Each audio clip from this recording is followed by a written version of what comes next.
problematiche che emergono da questo territorio che bene o male sapevamo, perché è come dire, sotto l'occhio di tutti il fatto che 350.000 persone abbiano il problema fino a poche settimane fa di aprire il rubinetto e di non sapere che acqua mettevano sopra il tavolo di casa. Allora io distinguerei in due, innanzitutto ringrazio tutte le persone che sono intervenute, è stata una discussione molto ampia, bella, profonda, mi porterò a casa tutta una serie di considerazioni e poi assieme all'onorevole Diego Zardini, all'onorevole Realacci, a Cristina, consigliere regionale, avremo modo di rinterfacciarci. Il taglio potrebbe essere politico-istituzionale, io sono un sindaco, prima ancora che come ruolo politico, e quindi mi ritrovo sulle considerazioni che faceva il sindaco all'inizio, che sono molto pratiche e concrete. Cioè qua si è capito che mettendo i filtri intanto l'acqua che corre nelle tubature ha portato quasi un livello pari a zero tecnicamente, anche se di fatto zero non è, che bisogna trovare le risorse per creare delle reti idriche alternative e soprattutto bisogna perseguire chi ha prodotto il reato ambientale. Questo è il taglio più squisitamente politico-istituzionale, sul quale bisogna essere, come ha detto l'onorevole Realacci, tutti dalla stessa parte. Quindi deve essere finito il momento in cui ci sono i rimpalli, la regione dice no ma i soldi ci deve ancora andare, poi lo Stato dice no ma i progetti devono ancora arrivare, tutte cose assolutamente giuste, ma da questo punto di vista dobbiamo sentirci tutti sulla stessa lunghezza d'onda e soprattutto mettiamo in campo, ognuno per la propria parte, un senso di responsabilità, dico io, perché guardate, qualcuno l'ha toccato incidentalmente prima, l'aspetto del referendum sull'autonomia. Io sono uno di quelli che è andato a votare e che anche ha propugnato un sì responsabile, lo chiamavo io, che poi la stampa ha rubricato il sì critico.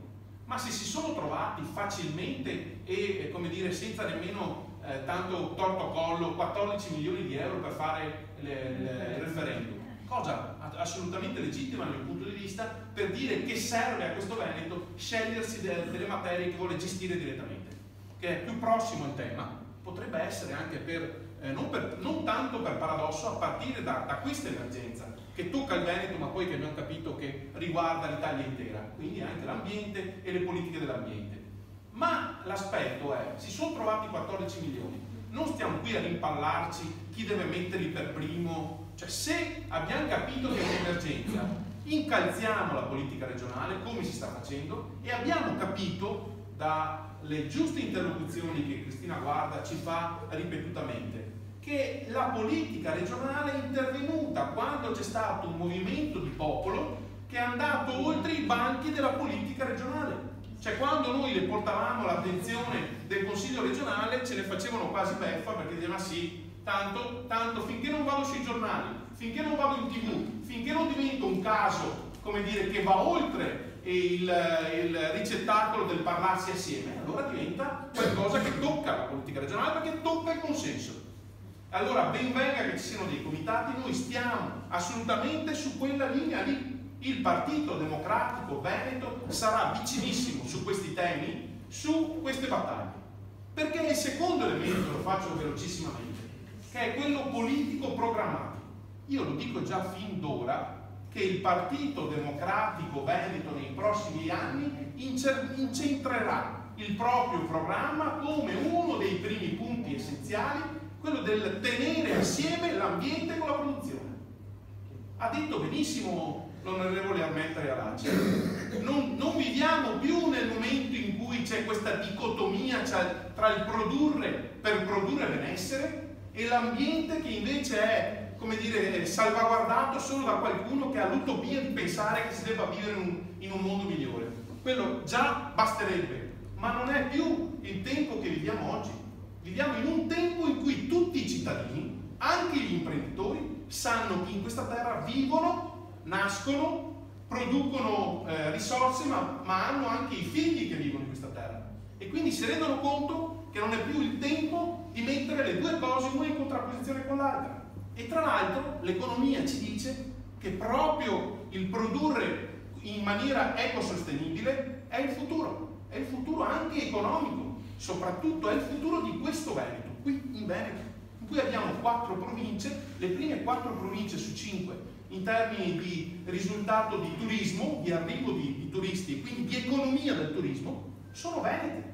Ma come possiamo nel futuro pensare che facciamo della risorsa turismo una risorsa economica se poi fuori del recinto della città, magari ammantata di bello e rimessa a nuovo, abbiamo l'acqua che non possiamo proporla sopra il tavolo, dovremmo dire nei nostri ristoranti FAS libero, perché magari siamo andati a comprarla a 300 km per dimostrare che non è quella del luogo in cui ci troviamo. Allora questo è quello che attiene alla politica programmatica. Io metto in campo e ho modo come dire, dar modo a tutti gli iscritti, gli aderenti, le persone, i simpatizzanti, che dobbiamo ripartire da lì. Caro sindaco, dobbiamo ripartire da lì, lo dico da sindaco anch'io. Se in Veneto è passato, dopo, come dire, 2 o 3 bombe d'acqua, una in particolare su Venezia, la legge sull'invarianza idraulica, che qualcosa ha cominciato a produrre quando si va a costruire il nuovo sapendo che altrimenti come dire, se impatti sul ritorno dell'acqua nelle tubature produrrà i nuovi danni. Se abbiamo saputo pensare che serve una legge sul consumo di suolo, in realtà sappiamo che è ammantata da grandissime cose, ma poi nella sostanza si può ancora devastare progressivamente il nostro territorio. Io penso che dobbiamo mettere in campo altre 1 o 2 normative che tocchino i temi di cui stiamo discutendo stasera, perché altrimenti ci arrovelleremmo solo nel trovare la risorsa del giorno dopo. Invece qui serve una gestione sistematica che guarda il corrente ma che guarda anche il futuro. E quindi io ho molto apprezzato l'intervento del presidente di Legambiente Veneto, col quale, se possibile, chiederei che ci fosse un incontro successivo per entrare ancora più nella dinamica dei temi che abbiamo vissuto stasera, ma soprattutto di prospettiva per il Veneto. Allora, io vi ringrazio, è stato un bel incontro, mi scuso se anch'io devo andare via per un incontro a Padova, ma come ho detto prima, anche non avessi detto nulla, sarebbe stato importantissimo che io ci fossi. Quindi sono consapevole che è stato bene venire e ritornerò in questi ambiti territoriali. Magari la prossima volta con la sfaccettatura più nel Vicentino o magari nel basso padovano, perché nessuno si senta escluso dal tema. Era bene però essere qui, siamo nella città più popolosa investita da questo problema. Quindi grazie a voi e buona continuazione.